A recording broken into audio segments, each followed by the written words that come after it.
It's Monday, April 11th, 2022. I'm Jackson Bird. Today, the Maryland man live tweeting his bout of dysentery.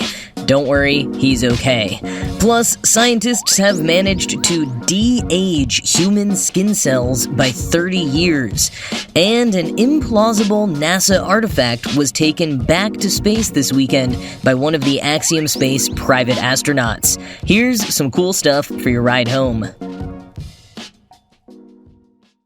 We all laugh at a good Oregon Trail, "you have died of dysentery" gag, but in reality, dysentery is responsible for about 1 million deaths around the world each year.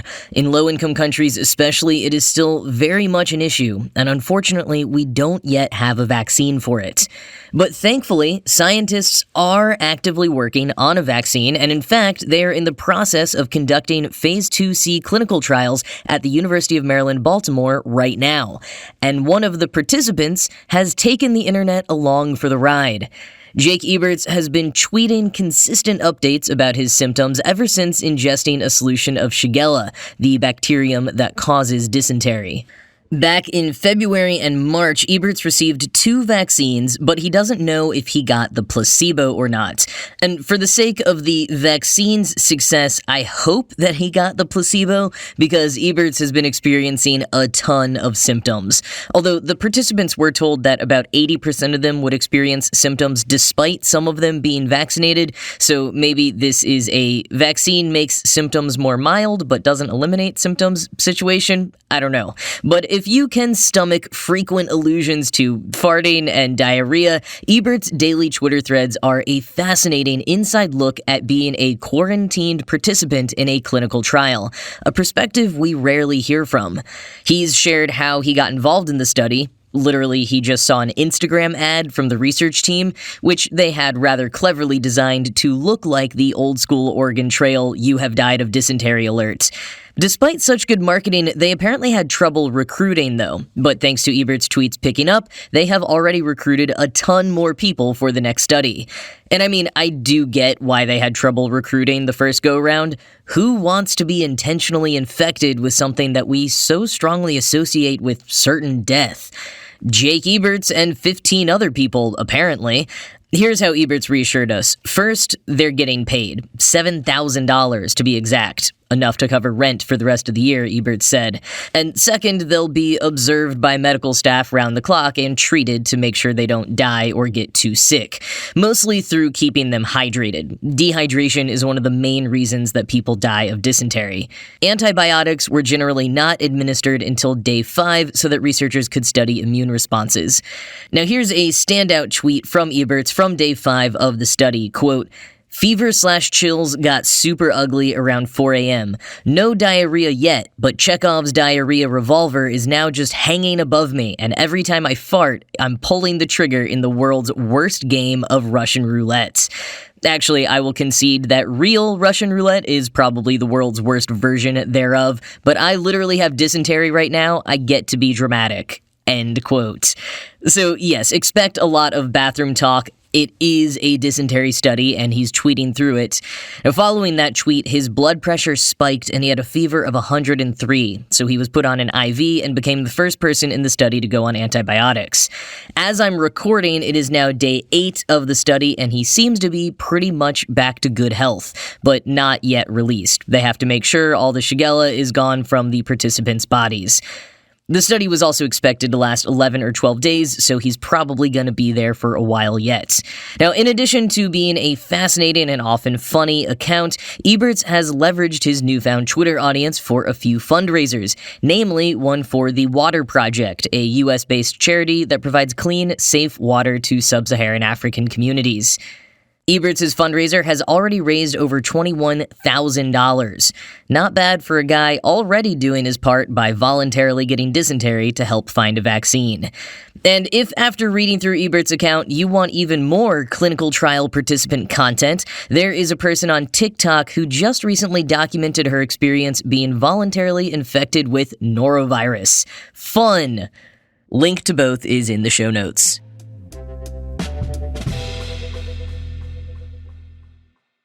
Scientists from the Babraham Institute in Cambridge, England, have successfully turned back the clock on human skin cells, essentially de-aging them by 30 years. A bit of context from Eureka Alert, quote, "As we age, our cell's ability to function declines, and the genome accumulates markers of aging. Regenerative biology aims to repair or replace cells, including old ones, and one of the most important tools in regenerative biology is our ability to create induced stem cells. This process is a result of several steps, each erasing some of the marks that make cells specialized. In theory, these stem cells have the potential to become any cell type, but scientists aren't yet able to reliably recreate the conditions to redifferentiate stem cells into all cell types. This new method overcomes the problem of entirely erasing cell identity by halting reprogramming part of the way through the process. This allows researchers to find the precise balance between reprogramming cells, making them biologically younger, while still being able to regain their specialized cell function." End quote. And this research is not unprecedented. Shinya Yamanaka won the Nobel Prize for his work turning normal cells with specific functions into stem cells, with that potential to take on any function, but losing its identity in the process. And Yamanaka's process took 50 days. But now, the scientists at the Babraham Institute have shortened the process to just 13 days and figured out how to stop that reprogramming process before the cells become stem cells and thus retain their skin cell identity and function. Quoting again, "Researchers looked at multiple measures of cellular age. The first is the epigenetic clock, where chemical tags present throughout the genome indicate age. The second is the transcriptome, all the gene readouts produced by the cell. By these two measures, the reprogrammed cells matched the profile of cells that were 30 years younger compared to reference datasets. The potential applications of this technique are dependent on the cells not only appearing younger, but functioning like young cells too. Fibroblasts produce collagen, a molecule found in bones, skin, tendons, and ligaments, helping provide structure to tissues and heal wounds. The rejuvenated fibroblast produced more collagen proteins compared to control cells that did not undergo the reprogramming process." End quote. And from The Guardian, researchers also observed that their method had an encouraging effect on other genes linked to age-related diseases and symptoms. These included the APBA2 gene, which is associated with Alzheimer's disease, and the MAF gene, which has a role in the development of cataracts. End quote. Now, moving forward, the researchers will try to apply the same method to other types of human cells and also investigate the safety of the process before getting anywhere close to clinical trials. So this is super early days yet. It's not like some lotion or procedure is going to be on the market later this year or something. But this does represent an important step forward in the regenerative biology field, one that's been picking up more steam than ever in recent years. As The Guardian notes, a number of researchers at the Babraham Institute have since left to join Altos Labs, Altos being the startup funded by Silicon Valley billionaires and staffed by several Nobel laureates. Altos Lab is working on similar experiments to rejuvenate human cells in order to prevent age-related diseases. Basically, they are on a quest to prolong healthy life, and depending on which of them you ask, maybe even defeat death.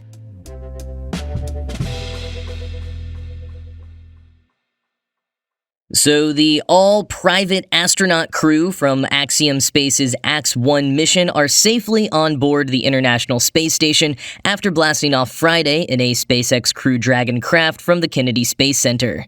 Michael Lopez Alegria, Larry Connor, Eitan Steva, and Mark Pathy will stay on the ISS conducting 25 different experiments over the course of the next 8 days, some likely involving some kind of connection to Axiom Space's intentions to begin building the first fully commercial space station in 2024. Now, in addition to making history as the first mission without any space agency-affiliated astronauts to go to the ISS, Steva is also returning a little bit of history to space with him. So first, we have to rewind to 2003 and the tragic explosion of the Columbia Space Shuttle. In the wake of the disaster, 82,000 fragments of debris from the shuttle were collected from central Texas to Louisiana and brought back to a NASA hangar in Florida to be investigated. Most were charred and mangled almost beyond recognition, but one delicate item was somehow preserved: a chunk of several pieces of paper, specifically pieces of paper from the flight diary of payload specialist Ilan Ramon. Ramon was Israel's first astronaut, and until Friday, the nation's only ever astronaut. But mission specialist Eitan Stiva has now joined the ranks and brought that memento of Ramon's with him on the journey. Quoting Mashable, "The recovery of the diary sounds like the stuff of folklore. A person with tracking skills derived from ancient hunting practices of indigenous groups discovered the pages 2 months after the accident, according to Associated Press reports.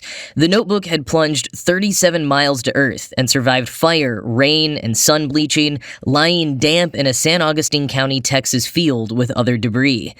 Rona Ramon, the astronaut's widow, gave the illegible paper to the Israeli police for forensic analysis. The results of that study were published in the Journal of Forensic Sciences in April 2007, with several images of the items as they were found in the field and information about how bits of paper were matched in the lab. In all, there were 8 sides of paper Ramon had written in space with black ink and pencil, 6 sides of technical notes he wrote before the mission, 8 sides of personal notes written before the mission in blue ink, and a few sides of printed technical information, according to the forensic analysis. Among the writings the diary pages contained were a list of topics Ramon intended to discuss during a broadcast, a mention of a card game the astronauts played in their spacesuits right before the launch, and a copy of the Kiddush, a Hebrew blessing uttered during the Sabbath over wine. End quote. In addition to the diary pages, Stiva also took with him this weekend the transcript of a song written by one of Ramon's sons and a painting of pages falling from the sky that was done by Ramon's daughter. And Stiva's connection to Ramon is not just one of national pride. Ramon was his squadron commander in the Israeli Air Force, and Stiva has remained close to Ramon's family ever since. According to Mashable, Stiva will continue some of Ramon's work that he started almost 20 years ago on the matter of thunderstorms, and will also continue some of his own Jewish traditions in space, just like Ramon did. Though this crew is the first all-private one going to the ISS, mission pilot Larry Connor emphasized the difference between private astronauts and space tourists, saying in a news conference before the launch, quote, "Our feeling is with the space tourists, they'll spend 10 or 15 hours training for 5 to 10 minutes in space. And by the way, that's fine, but in our case, depending on our role, we've spent anywhere from 750 to over 1,000 hours training." End quote. So even though these 4 men paid $55 million each, except for Lopez Alegria, a retired NASA astronaut and current Axiom Director of Business Development who was selected for the mission, they are being trained extensively and respecting the legacy that they're joining. You know, who's to say yet what good or ill commercial space ventures might bring, but one thing is for sure, it is a whole new world up there. Again.